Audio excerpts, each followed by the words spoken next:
Good afternoon, welcome to Blakey's Boot Room here on Wales Online. Stephen Nathan in the studio as always, and celebrating a win, a rare away win. I'm not, Monday morning, the first time in 26 years or something? Or whatever it was, yeah, I think, you know. Your sarcasm is disgraceful. A long time ago, just after the like Beatles split up or whatever. Yeah, still though, great. The win. What changed? What was different on the weekend? They got a chance and they took it. Why must you bring? I'm trying to, I'm all excited, and then you bring it down like that. You bring it down. No, they took their chance. Let's be honest here. This win was forged at St Andrews. If we think about it, I mean that 0-0 draw there, they should have won there. They had those couple of good chances and they didn't. This time they took their chance and they defended manfully. You have to say, very hard.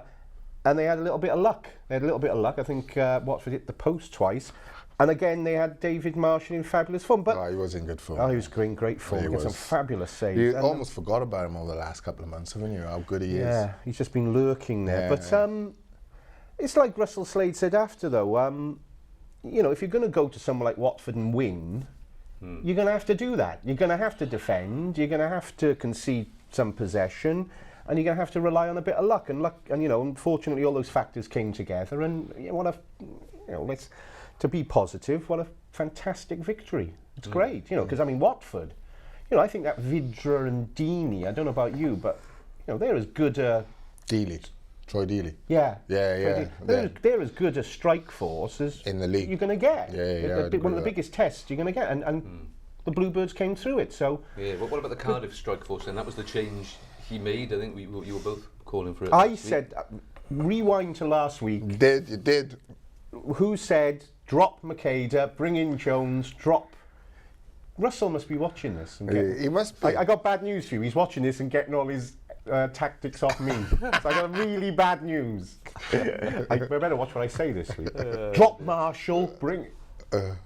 Sorry. No, Kenwyn came in. A couple of people already commenting he had a good game, good hold-up play. What they've been. He does. He's, you know, I think it's evident for all to see that, you know, as good as I think Makeda is, I do think he's more of a jack of all trades. Yeah. You know, he's master of none. Yeah, he's good at everything. It's nothing he's poor at, so to speak. But I don't think he gives you that explosion then. I think Kenwyn's not the kind of player you're going to say he's going to give you an explosion of speed, but aerial wise he's very explosive, and you know, hold up play wise you're not going to get around him. So for me, he's the perfect foil for this league. I don't, like I've said many a time, we've said it, I don't think there's many defenders who would look forward to a challenge with Kenwyn in this league. In fact, I couldn't name one who would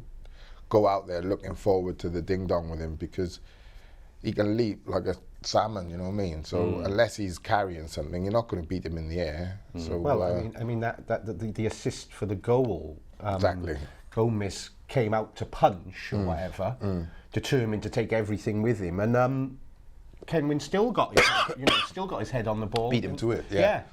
And so you know, that'll go to show his prowess in the air. And I agree with Blakey totally. I think if you're a defender putting your boots on in the Championship and you're like look down the team sheet, you think, oh, if he batters me, if he fancies it today, if he fancies it today, I'm in massive trouble. So already you're creating doubt before you get on the pitch, that kind of scenario, say beaten before the game sort of thing. So it was very interesting to see Adam Lafondra making a real point after the game to say how much he enjoyed playing with Kenwyn. Yeah.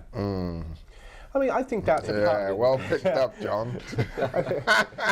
You're not trying to put the cat amongst the pigeons, all right? No, I mean that's a partnership that can work. And I mean, reading Blakey's column today, I mean, you think that, I mean, obviously that was away, you know, and people thought the change away was needed. You think that could that could be something that could thrive at home. If you can beat any defender away from home, surely the same applies at home.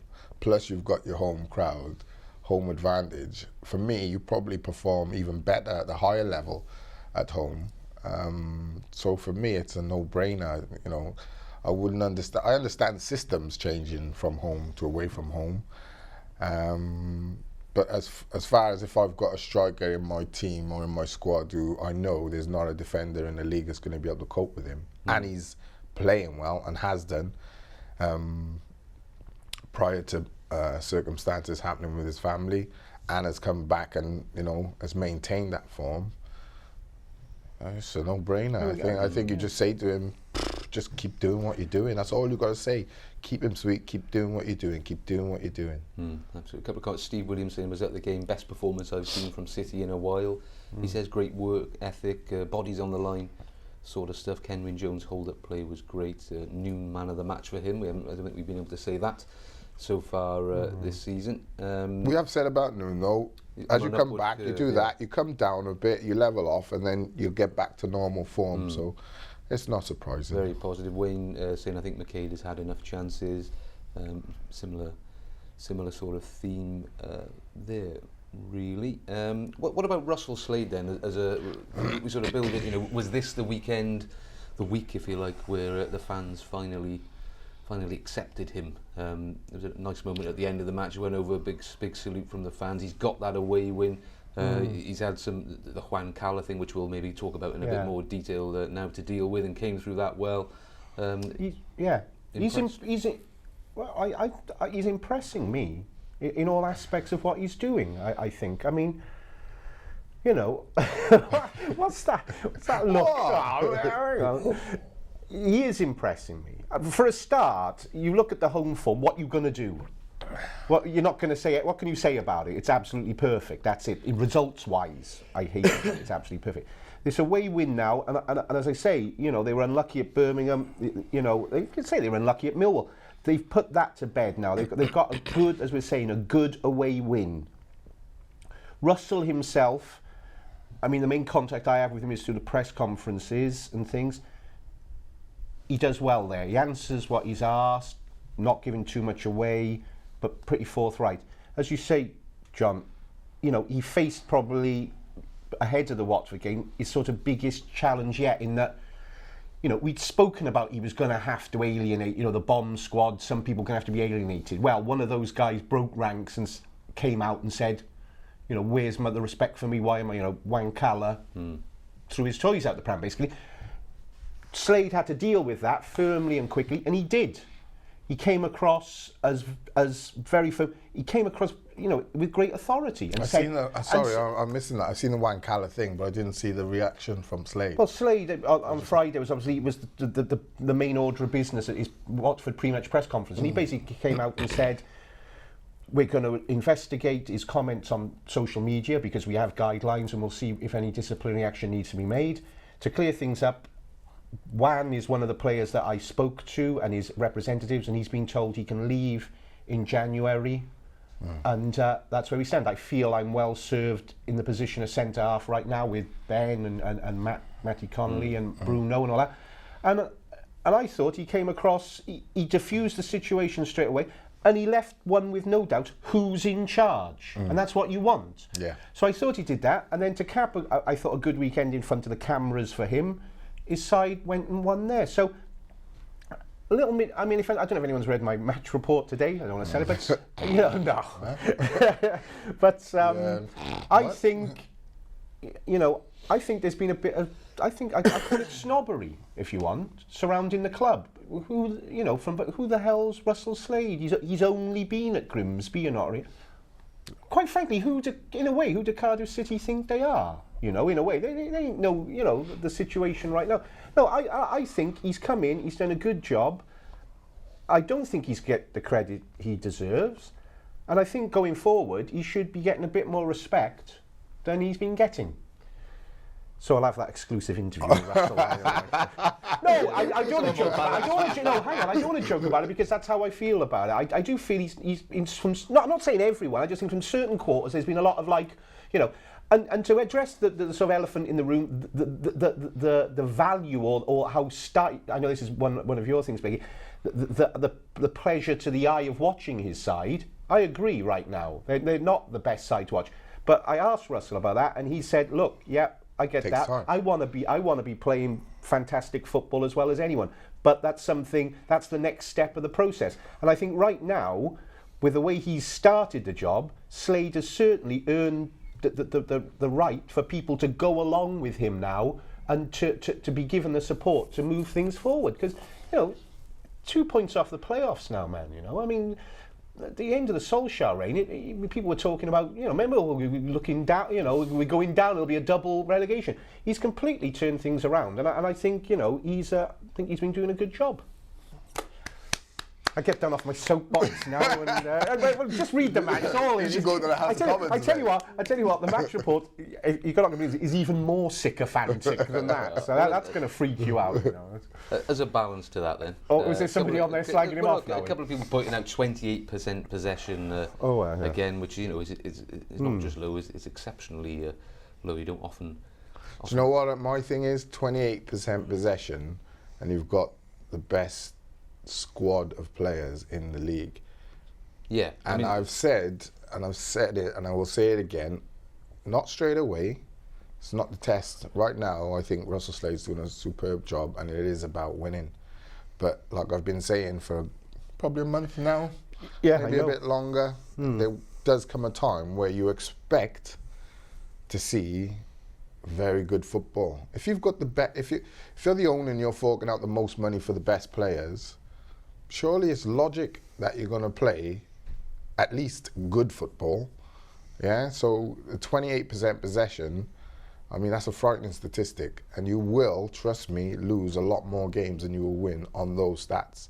And I think if you watch the Watford game on chances, I think most fans would say we got out of jail a bit there. But when you look at the statistics, you realise, well, we didn't. They just battered us and we through our bodies, keeper made a good save, but you're not going to be able to get away wins like that week in, week out. Yeah. You are going to have to go and play people off the park or play better than them, retain ball better, and I'm not asking, if we were, no disrespect, if we were, you look at someone like Bournemouth and Brentford, yeah, Bournemouth have spent a bit of dough, but Brentford, if Brentford were if we were like a Brentford, and we were, mid-table, and player for player, you said, well, we're going to struggle this season or whatever. I know Brentford aren't, but you understand the point I'm trying to make. On paper, and those players we've signed, if they were bang average, then you'd be saying, well, we're punching above our weight, we're holding on and we're nicking points, blah, blah.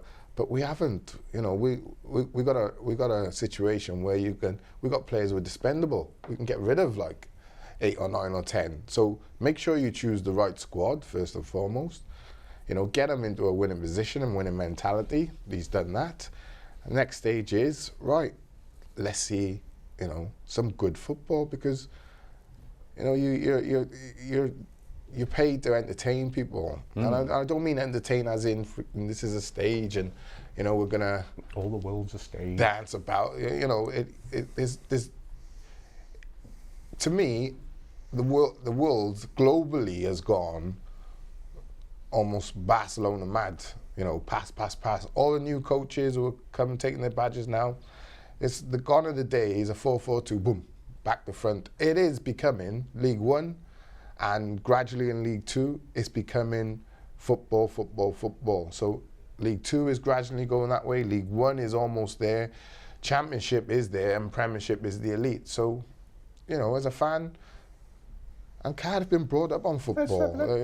Let's not be get it wrong though. This was a really exciting, entertaining game. Yeah, I bet it was, mate. This was well. If I paid my whatever it is, 20, 30 quid for the ticket and gone down on the train, had a few beers and all that, and then came back, I would have been like royally entertained. I'm not talking about that one game. I'm talking as a general stage by stage, like Russell has said himself. Now the next stage, and I don't even think that's pre-Christmas. I think he'll be looking to get, more possession of the ball and a footballing philosophy through probably come about February, March. But if you don't start to see those things then, you then just start the question, well, are we ever going to go back to that?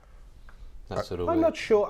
Just one point I want to make is, I know this is like, we've been saying this all season, and I've said it as well, this thing about the Cardiff squad. It's the biggest, it's the best. Is it? Is it really? Russell himself said the other week. Well, last week you said it was. Well, yeah, but I've been having a rethink on this. Russell said... Always beware when the man rethinks. As Russell said, when he had his little pop at this might be imbalanced. Yeah, he said it looks like it's been thrown together. Yeah, but it looks like it's been thrown together. And let's face it, we have moments like, look at fullback. Look at the defence. You've got Brayford playing out of position there, Connolly playing there, really. It's doing well, but that's what you've got Fabio. Someone we're going to talk about a bit later. We got Anthony Pilkington out for a month, most likely. Kadeem Harris. But you got more. He's not going to play Kadeem Harris. Yeah, but this is my point, Tux. You can't have players. The kid's not been near the first team. Well, that doesn't mean he's not ready. Well, it would be a big call. You can't. The idea is to manage and develop players. There's no point. Kadeem Harris. He was agent. No. What's going on? I pointed him because he's a winger and he's quick, and that's something that he's raw.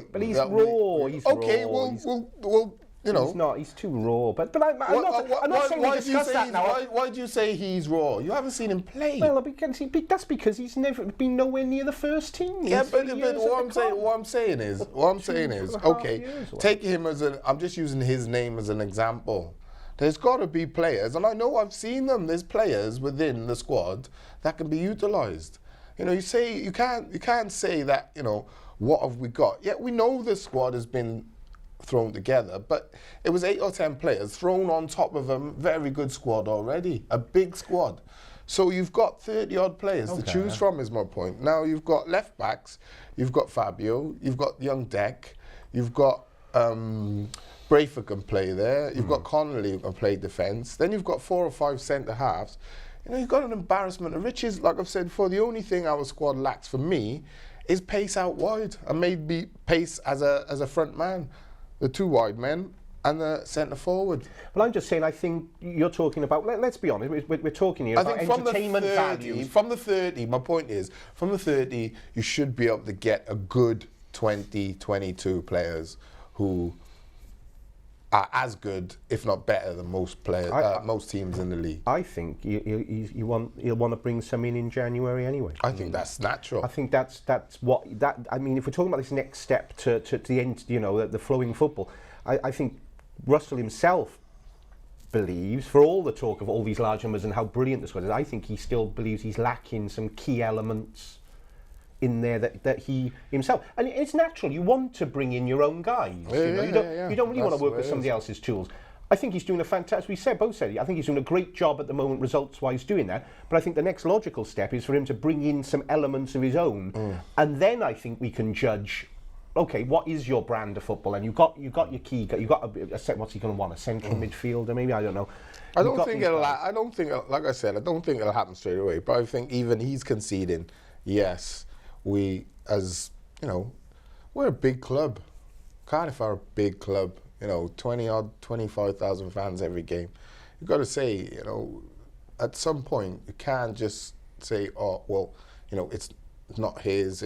At some point, what he's inherited, he's had plenty of time, and he's going to have let me finish. He's going to have plenty of time, and by February, March, I think even he would say, if the football haven't improved, if the statistics are showing still you're getting 25 to 35% possession, I'm telling you now, it will come a time where it'll do that. You naturally will, because that's why it's called football. I think that's the next step. I mean, you must point out that when I raised this to him, he actually said to me, and I'm not sure if this is true because I didn't check it because I'm a lazy bit, but he reckoned Orient last year were the 3rd highest scorers in all 4 divisions.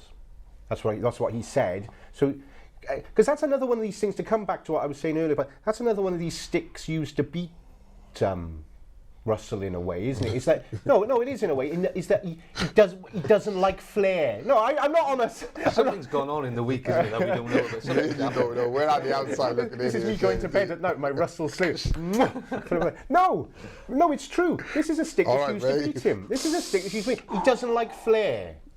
The Dali case is he doesn't like flair. He doesn't like attacking football. He doesn't like. Well, if Leyton Orient are the 3rd highest scorers in all 4 divisions last season, that's not true. I mean, I'm no expert on them, but they must have played free-flowing. You must be to get that way. Not necessarily. They must have played positive football to get that amount of goals. There's a difference between playing what I call football on the ground and scoring goals, and playing back-to-front football and scoring goals. You can still score the same amount of goals. You might score more playing long ball some seasons than the other, and vice versa.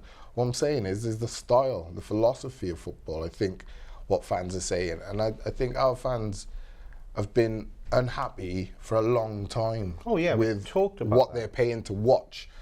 I'm not talking about winning or losing or drawing. I'm talking about what they're actually viewing as a spectacle. And you still have a responsibility as a club to provide that to your fans. I kind of disagree with you in a way. I know what you mean. I kind of disagree. I think winning is the most important thing. Well, I just think that winning. Let me kill your argument. Let me kill your argument. If the joy of the football is killing that chance of winning. Let me kill your argument. Jose Mourinho, best style of football he's brought to Chelsea, right? Man United, when they won the titles for the 13 titles, in a style. Liverpool, in style. Every team that wins at the top of the top league wins in style. Not in a back, just it's all about winning. The fans demand a certain style of football. And for me, in any walk of life, you aim for the top. You follow the example of the best. You don't turn around and try and cover it and say, it's just about winning. That's a nonsense to me. It's not. I don't hear anyone complaining 2 years ago when Malky Mackay basically bored his way to the Premier League. I was at Charlton. I wasn't even going to go, we're thinking, God, such a shame we did in such boring fashion. I can't believe.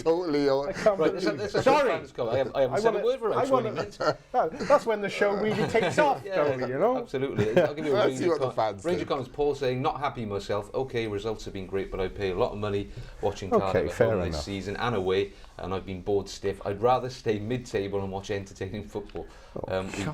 We've got the players to do it. Big Al though saying good progress from Slade. His record to date: 2 points per game, 1.3 goals per game. Only conceded a goal a game in his first 8 matches. Top 3 position based on that sort of form. Well done, Slade. You've earned our trust so far. Goes on to praise the likes of Manga and Marshall. Another one, Steve saying Slade has done well in my opinion. He inherited this squad. It's not his. People seem to forget this. Things take time and the nice style of football will come. Yeah, that's what I believe. Jeremy saying City playing poorly and winning. Maybe once he has his own players, he can bring in his own mentality and we'll see a different style of football. So generally positive. Couple of sort of. I think most people are in agreement with what I'm saying. They're happy that he's winning right now. Think he's done a brilliant job, but are saying because of the point you just made, do you agree with that guy who said that Let me finish what I was saying. Let me finish what I was saying. Okay, go on then. Okay, sorry. But like you said, under Malky Mackay, it wasn't the greatest style of football, and then you had under Solskjaer. Just a mess, if I'm totally honest. So they haven't seen good football for a long time. And I think, most fans are sitting back now thinking, right, we're taking the first step, we've stopped the rot, we're on the front foot, we're winning games, the manager's in place, new manager, we all accept that he's got to be given a chance, doing a very good job. But there are levels in football. Can you go to the next stage? That's all. I think what the general. But do you agree with that guy there who says I'd rather be mid-table watching entertaining football than at the top playing boring football? Surely you don't agree with that. That's just taking it too far, right? I can't agree with that guy. I mean, I think that's just... And I agree with you up to a point with the style. If the style of the football... saying what you're saying, I agree that 30% possession in the end has to impact on results. I agree with you on that. So I want it to improve, but I'm just saying all these people at the moment saying, it's bad. I think we agree, really. I think, and Slade would agree with us, the next step. Yeah, it is stages. The next step is to make. So it's going to be interesting. Yeah. What's interesting now is January. What caliber of player you can bring in, because you've got to think yourself. You've got to bring in better than what's here. You can't really. I hope he doesn't do buy the players I've worked with before, rely on. Because then he will leave himself open to attack, because they are a lower standard of play. Well, that's going to be hard. Than what he's working with now. So hopefully, and this is where, again, not just his, but the club scouting network and everything comes into play. Who are you going to buy? Because under Solskjaer, it was like Kitty in a sweet shop. Just him. There's no strategy in what he was trying to do. As far as I was concerned, it was blatant. But you give people an opportunity because they might be seeing something that you don't. And clearly, I think the general public were right in saying, well, he didn't know what he was doing. Yeah, he didn't know what he was doing. I think you're going to get a much more reasoned and precise set of signings from Slade. Yeah, I think he's got his head screwed. I mean, I don't want to sit here being he's the greatest guy in the world. He's the greatest dancer. I just think, I think right now he'll be looking at that and thinking, there's a couple of elements I need, and I would think I need a Stevie Tucker there, I need a Stevie Tucker there, and I need a Stevie. By then I'll be like Slade's press officer, obviously on this kind of performance. I won't even be on this show anymore. I'll be gone off to higher things by then. I'll be travelling the world as Russell Slade's right hand. Might not be a bad thing. Maybe we can get Juan Cala to take your place. You can come in. Oh goodness me! Keep him off Twitter while we're at it. Briefly, what did you make of that sort of meltdown on Twitter? I just think I don't do social media, as you well know, JD. You know what I mean? It's not my thing. Why do I keep getting suggested to make friends with you on Facebook? That's weird? It's not me. I always ignore it. I do get it. Yeah. So I don't know if someone's opened an account for him or something. Probably, but it's I just think I think those kind of conversations. This is the problem with social media, is with a football club, people bang on about players and managers alike, about what happens in the dressing room stays in the dressing room, blah, blah, blah, blah, blah, blah. And then the manager will manage the situation how he sees fit. As long as he ain't lying about the boy and making up stuff, then I think, I'd say players is, if you're putting on a comment about that young cricketer who sadly passed away in the week, you'd say, well, fair play. But once you start exposing what's going on in your club, that's a dangerous game for me. I've always been, close ranks, try not to say anything, because it does become an us v them situation, and you can't have that in a football club. There's an interesting quote from Slade in his press conference saying he had to totally revamp the club's code of conduct, wasn't it? He said gathering dust in the club. I think a lot of clubs are like that, aren't they? Technologies, not just companies, aren't they? Social media is becoming so prevalent that codes of conduct are out of date, aren't they? If you use it, then there's got to be some sort of a rule on what you can and can't say. And if you do break that rule, then you have to suffer the consequences. Again, like I said earlier, I thought it just showed the kind of brief, the grip on things that Russell has got. That he was saying that, he was saying he'd identified even something as, some might say, peripheral as that. It's miles away from what's on the pitch. He was saying, I had to revamp this as well. I'm going to start slagging him off in this. It's doing my head. This overdose of positivity, I'm like, I tell you what, that football's rubbish. I've never seen anything like it. Let's talk about a negative then from the weekend, which was, of course, Pilkington's injury, because he really has the last few weeks. He's started to look like the player you thought he was when he signed him. He's out. We've already said who replaces him. What width is there? Who would you have in there? I mean, Darley, Morrison, or one suggestion on here, Fabio. Who obviously can't get a game at fullback at the minute. That's a good shout, Fabio. I've not actually thought of that. I assumed Darley, but does that have knock-on effect then of how they would all be out of position somewhat? Yeah. Although What he's done that successfully. as well. What you got to understand, when you're a fullback, and a winger goes down, or an attack-minded player goes down, if you're Darley, Kimbo, anyone like that, and the manager puts in a left-back in front of you, listen, writing's on the wall for you, and that will upset quite a few people, because I think even other players would agree with the player that's being left out. Did this happen to you once? No. Never had First name on the never team had a fullback on anything play in front of me. It's just. You were a fullback at one point. I was. Made my debut as a fullback, centre half, right wing. So I played anyway, so it didn't matter.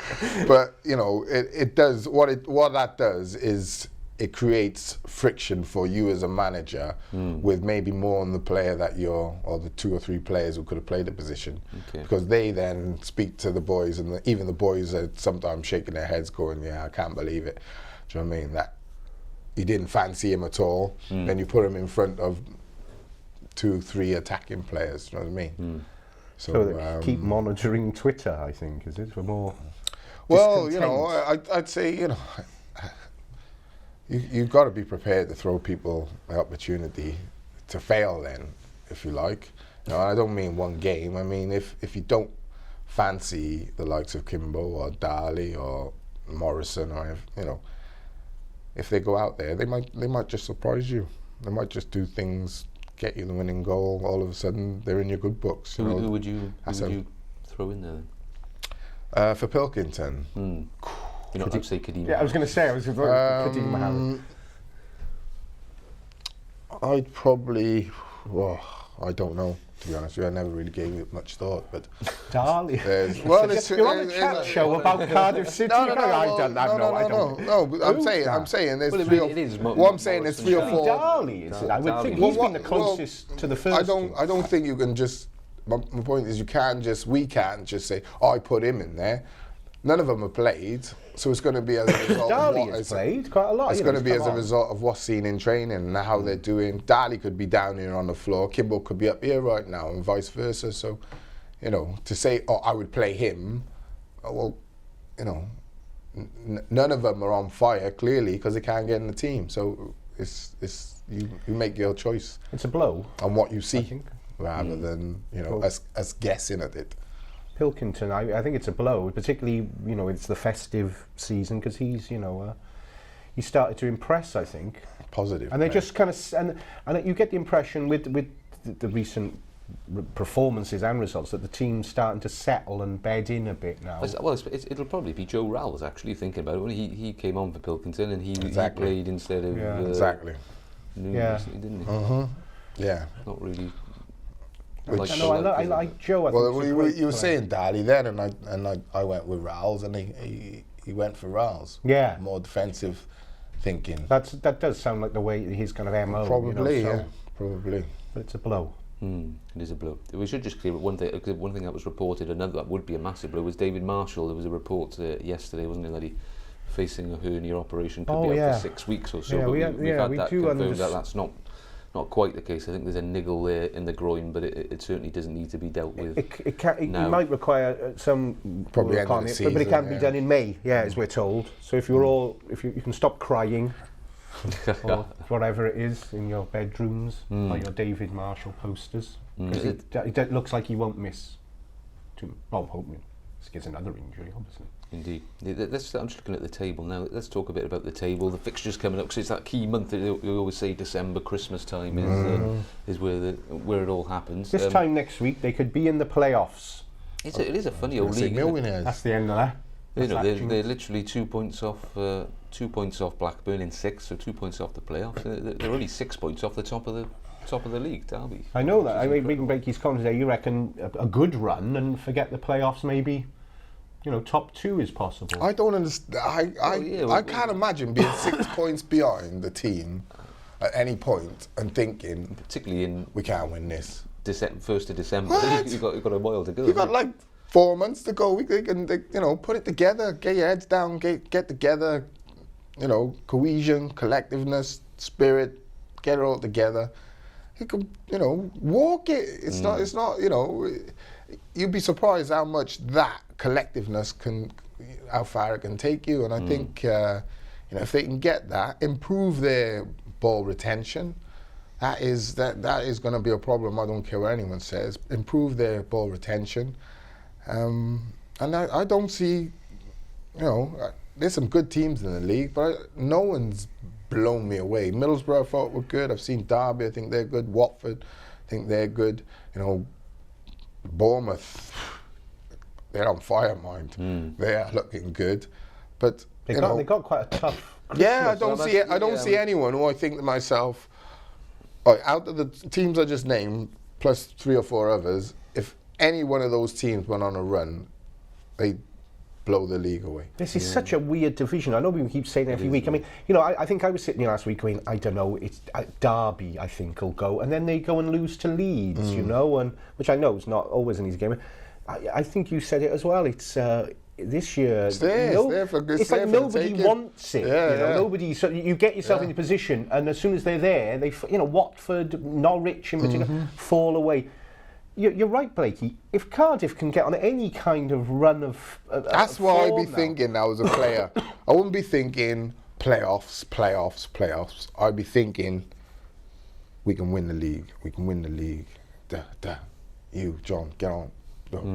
Get players on board. Get them thinking that. If you don't think it and start believing you can do it, and you're hoping, if we win 2. And then win 3, and then people start going, maybe, and then you lose a game or 2, and it's not really.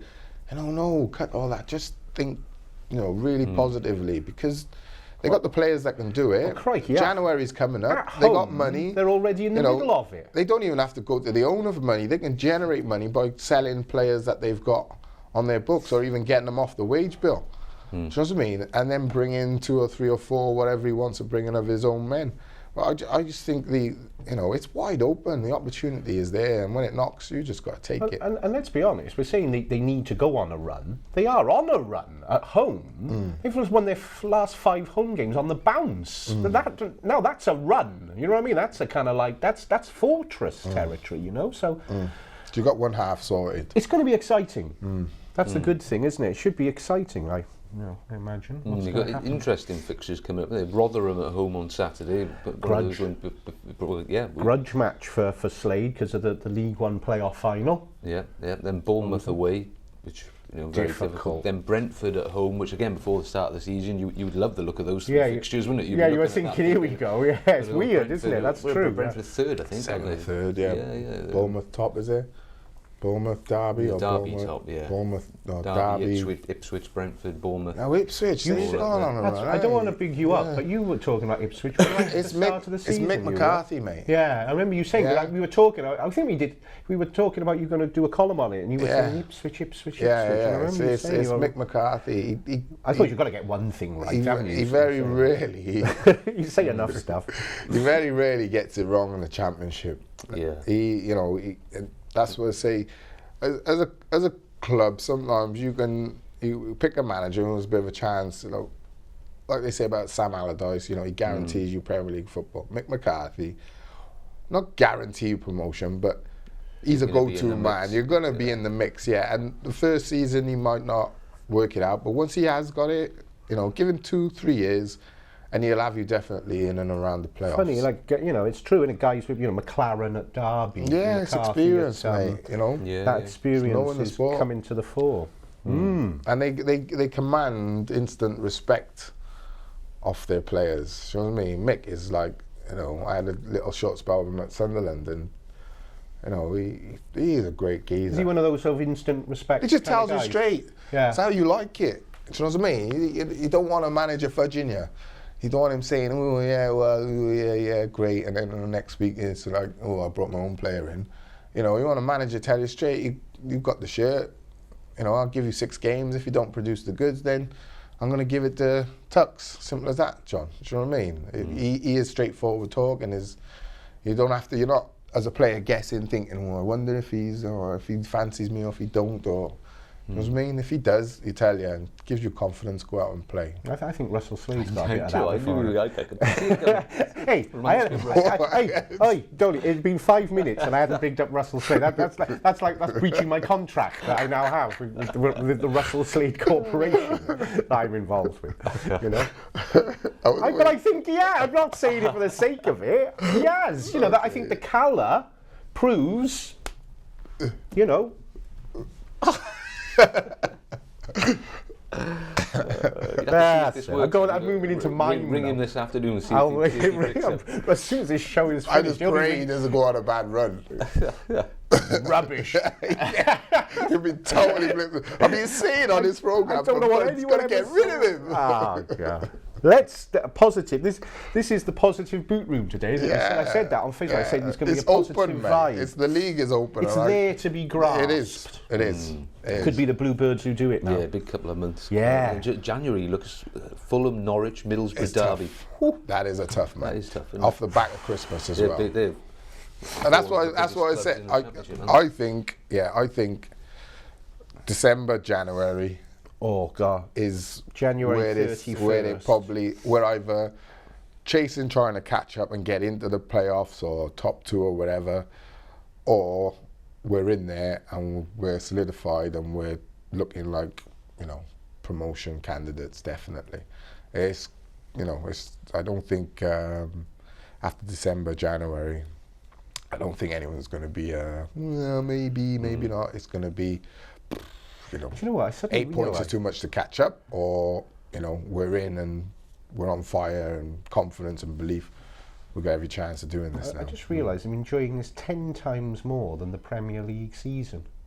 You said that in the beginning. Are you feeling the same? I think. I don't know why. I'm just enjoying it more already. I think much more. The Premier League season was. I think it was more. I remember the Man City game.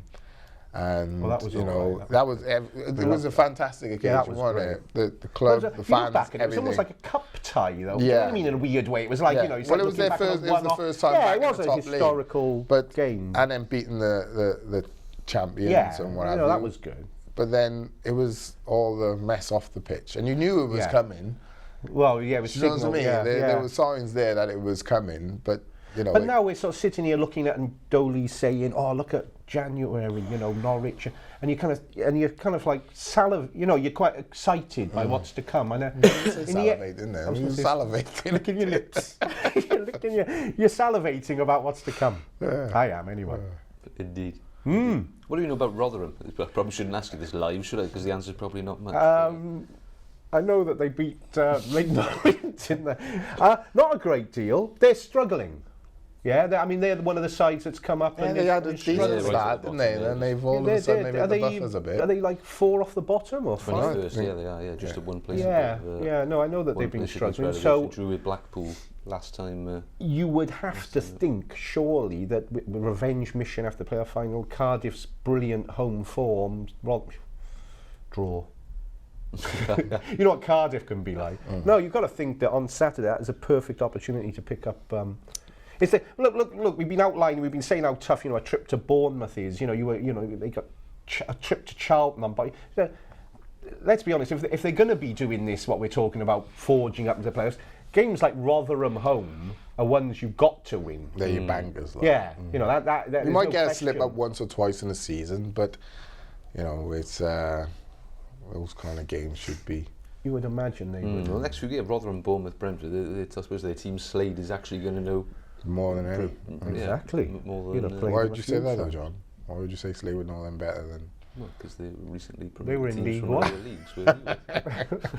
So don't read too much into it. That's all. Just tease it. Don't tease Dolly, for goodness sake. Don't tease, don't. No, I mean, it's weird, like you said, at the start of the season, you probably looked at it and go, oh, look at that, they pick up some points there. But now, Bournemouth 4th, and Brentford 4th, and Bournemouth 5th, and all the rest of it. They're looking like very tough games. So, but, Cardiff most certainly can travel. If they're not confident within the camp now, when are they ever going to be? Yeah. A home there, they must feel like they can be. No one's going to touch them. And when they're having more possession of the ball and it's them creating 10, 12, 15 chances and maybe taking 2 or 3 average 2 goals a game or something like that, I think that's when, as a team, you're at your most confident, at your brilliant best, is when going forward, you're like a machine, and you defend well, you go forward well, you keep possession of the ball well, you create chances. I think over the last probably 12, 18 months, a lot of Cardiff's play then has been built upon set pieces. And I think the free-flowing part of the game, the footballing aspect of the game, has almost been second best, like an afterthought. Do you know what I mean? It's been about winning set pieces, and then if we play well, then good luck. Do you know what I mean? And I think that needs to, that playing well and showing a good style of football is part and parcel of what, if I was paying week in, week out, I'd want to see. But that's what I said, and I think it's a case of watch this space with Slade. And I think he's earned, and as I said earlier, I think he's earned the time now. I don't think he had to earn it. I just think that's just a natural progression. Do you think there's a way win in the fact that they are, suddenly 2 points off the playoffs? There's a bit of excitement. Will improve the atmosphere against Rotherham, I which think has so. been a big talking point. Definitely, I think so. Yeah, and I think people will be, because come Saturday now, if they get ahead, it's going to be like our Blackburn doing it. So do you know what I mean? Are we? You look at the live table. I mean, I hope that it will give a bit. We're in the playoffs Feels right like now. more on each Let's game come now, on, whoever Blackburn are playing. I think there might be a little bit more of a buzz.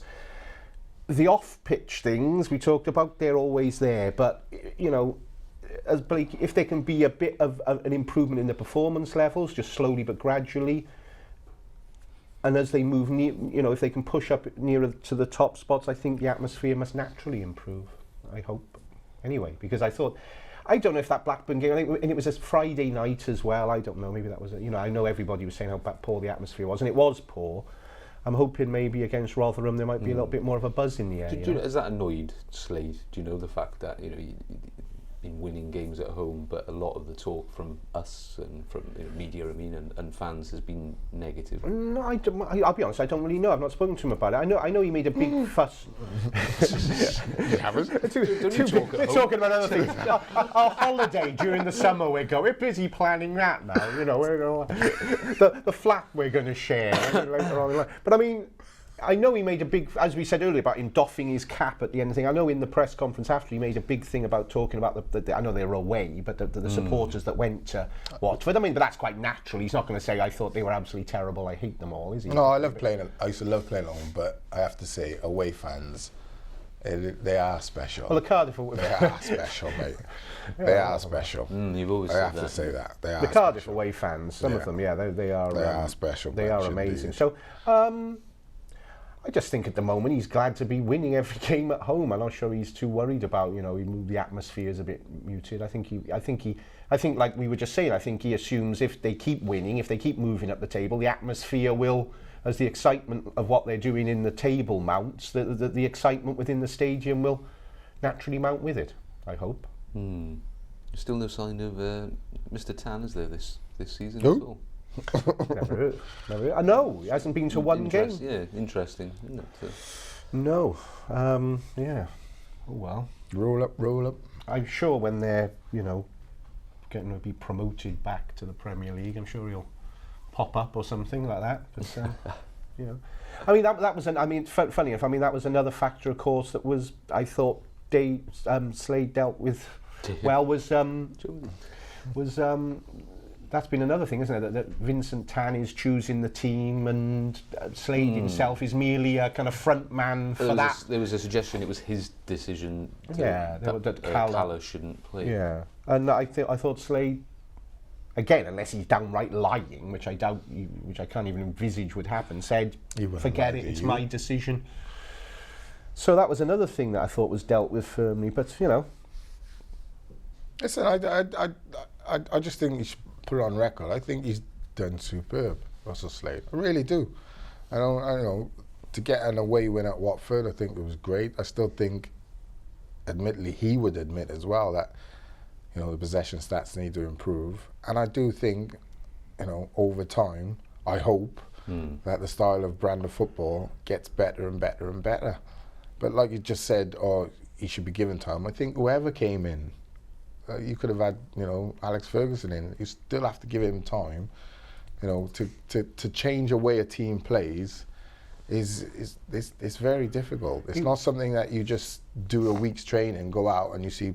You know, it takes months and months and months of hard work, and then what happens is, you know, Manga goes out, he's injured, then Turner comes back, so that upsets something. Then Witts gets injured, then Adeyemi comes in, that upsets things. Then Gunnarsson goes out, and then, you know, Pilkington's out, and that upsets. So it is finding that balance of players who can replace like for like, and try and keep that, you know, style of football going. But, you know, as a fan, you always want it. They could have won 6-0 on Saturday, yeah, 6-0 and not conceded a chance. Sunday, you still want more as a fan. You know, it's like anything, isn't it? It's the way of the world, I'm afraid, today. That's what I mean. You got one BMX, you want two. You know, you got £1, you want two. It's the way of the world. For our younger viewers, you know, as a fan, you know, you're satisfied in the moment, but tomorrow you think, I wonder if we could have some of this or a bit of that or add some of this. Take that away, we'd be better. So he was asked about the possession, and he said, okay, I accept that they had a lot. He said that the areas, it's all about the areas where you have that possession. He seemed to think that for the most part, Watford had their possession in obviously in not dangerous areas. Well, they look pretty dangerous from me. I was going to say, you know, to be honest, I think people would disagree with that. I think that's just trying to pull the wall a bit, but as you do as a manager from time to time. But, you know, I think that's almost trying to get your head out of a bit of a lock that you're in, that you know possession needs to improve, so you I think he's make up a little something, and that's fair play to him. But, you know, on possession and chances, I think not many people would say that Cardiff should have won the game.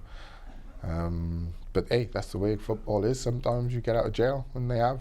But, you know, you're not going to get out of jail very often. That's why there's only one card on Monopoly.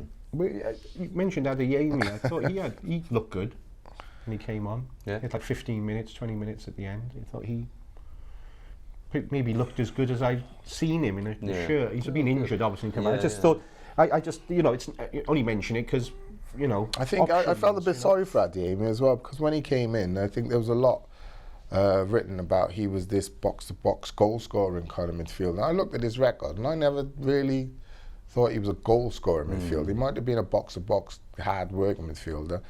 But if you can remember as well, it was just when the fans started to work Ollie out, if you like, and they kind of like, okay, we've given you enough opportunity. And anyone who was signed by him around that time was getting a bit of stick. And he had, I remember the game, he had a bit of stick playing in midfield. And I remember thinking, well, that's not really fair, because he's basically caught up in someone else's storm, really and truly. It's not his fault.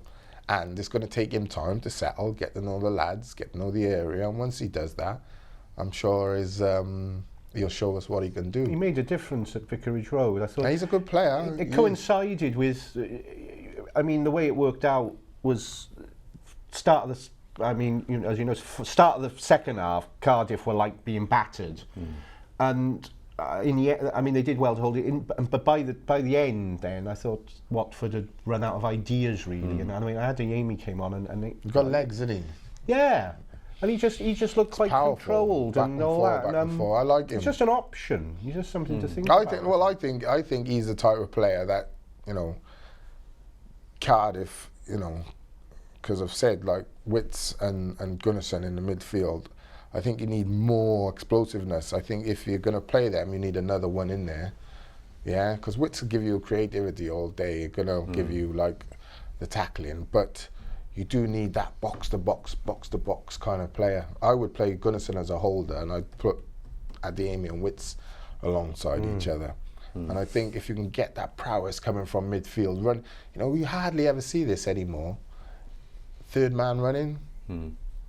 It's you rarely see central midfielders running beyond the back four. Right? I've seen players make careers out of it. You know, Alan Thompson at Bolton, very good at it. Left-sided midfielder when he started out, moved him into the central, and if anything, he done it too many times, but he'd get into double figures. Do you know what I mean? And I think that if you're not having enough possession, it doesn't allow you to let people go beyond Kenwyne Jones or whoever's up front. But I think, you know, the players we've got, we can be so much more dangerous than what we are, I think, going forward. I really do. I think that up to Kenwyne, you've got players like Darley, Kimbo, whoever, slipping the ball for third man running, the likes of Adeyemi, who can run, who can actually run there, not be tired, and run back if he has to. You know, I just think we've got an embarrassment of riches. You know, I've said we need pace on the flanks. I really think we do. But I think there's other ways of getting more out of the squad we got. I really believe that. Okay then. Okay. Let's finish with predictions, as always. For the fight? Against what? 4-1 Cardiff. Wow. 4-1. 4-1. Let's have it. I mean, we said we're having a positive show, so let's end it on a positive note. And there's method to my madness. Home, we know Cardiff are excellent. You know, results-wise, Kenwyne Jones kept in up front with Lafondra. Things clicking, confidence high. Rotherham suffering, as we said, 4-1. And as a result, the atmosphere at the stadium bubbling over. Cut that bit if it's 0. If it's 2-0 to Rotherham, I talked to the guys there, just cut that. I would go for 2-0 Cardiff. I think it'll be a good, solid home win again. Might even be 3 if they get a late one. Depends if Rotherham, you know, can match them for 90 minutes. But I go 2-0 on home form and Rotherham's form at the moment. 2-0. Should be enough for a playoff position, possibly. That you would have thought. It'd be great if we're sitting in the boot room next week talking about a playoff position, wouldn't it? That would be. Oh, if we're in the playoffs, then we'd be talking about top 2. Aim for the top. Remember that. So yeah. Always try and be the best. That's where it all went wrong, I think. No, I'm like I said, I'm enjoying it much more at the minute than I was 12 months ago. I remember seeing Tux in the press room at Cardiff on the first day of the season. What, this season? In the Premier League. And he was stood in the corner on his own. That sounds about right. And I was like, what's the matter with you? He just went, I don't like it. What don't you like? Just all these people. I just don't like they don't care about Cardiff. They don't, you know, I was we won feeling the championship. They won't even come. They won't be here next season if we go down. I just don't like it. I was proved right. None of them are there now. I don't do my interviews anymore for Premier League productions. They don't come knocking anymore. Hey, come on, don't see Henry Winter down there, do you? I haven't seen Henry Winter in months. That's how bad it's been. I haven't seen him in months. Or Sir Henry Winter, as I call him, obviously. But no, I think this season we had a false start under Solskjaer and things were difficult. Do you know what I like about the championship? Ready to take why I preferred not you love playing in the Premiership and matching up against sometimes the best players in the world, but I've always said as a sportsman, whatever sport you do, and just not sports people, other people who are competitive, you've got this competitiveness of winning, which you say, you know, winning above all, right? And as a kid, you win cups, you win this, you win that, then you go for your apprenticeship, you win at Cardiff, we won everything as apprentices, brilliant, and you go into the first team and you try and win, you get promotion, and everything's built about this winning mentality. And you get promoted from the championship and you know, before you even set foot in the Premiership, there is no chance of you winning. That is horrible. I used to hate it. You know, no, survive. I want to win. You know what I mean? And you know, it's just. But you know, realistically, the gap between you as a club coming up and the top 6 or 8 teams in the Premiership, it's just forget it. I tell you, the best Championship Just game. forget it. Far bigger clubs than you. Your Tottenhams, your Liverpools. Who would have thought? We could sit here saying Liverpool have never won the Premier League. And then it's, you know, when Man United went 26 years without winning the title, it was like, what? For Liverpool never to win the Premier League, for me anyway, as a kid, they won everything. Do you know what I mean?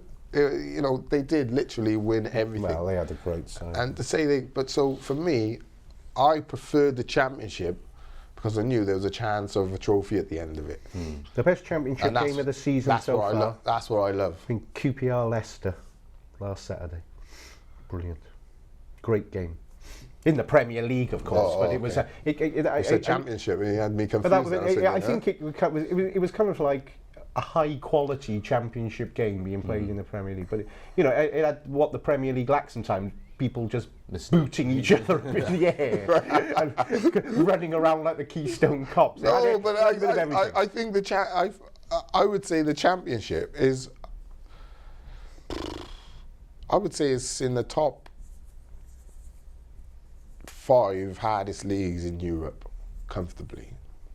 The Championship. Oh, I think so. Because if you look at the Championship now, I think there's there's about 6 teams who've never been in the Premiership in the Championship currently. Every other team is Premier League or ex-Premier League. So it just shows, you know, the quality that's in there. Because everyone comes down with money as well. That's the other thing. Yeah, exactly. You know what I mean? I just think so it's going to improve. Cardiff's circumstances, just Cardiff's. Yeah, it's like you said about winning something. Cardiff's ambitions are so much more interesting than they were this time last year, aren't they? They're just much more survival or winning. Yeah, there's just much more promise. You know, you never know. I mean? You just think, oh, you know, stay up and end up with, you know, just pat on the back, or go up and end up with a medal that you can say to your kids. Look at it. You know, to say to your kids, oh, stayed in the Premier League 7 years in a row. Oh, what did you win? That's the first thing a kid says in here. Oh, what did you win? We just stayed in there. You know what I mean? So you're saying if Cardiff do it and get promoted, then we've got nothing really to look forward to? No, I'm not going anymore. No, it's not that you haven't got nothing to look forward to. Then you've got, as a player, like I said, you've got to look forward to playing against your Eden Hazards, your Diego Costas, you know. Those are fantastic occasions. They're fantastic as a player. When my son says to me, did you play against Thierry Henry? Did you play against Ian Wright?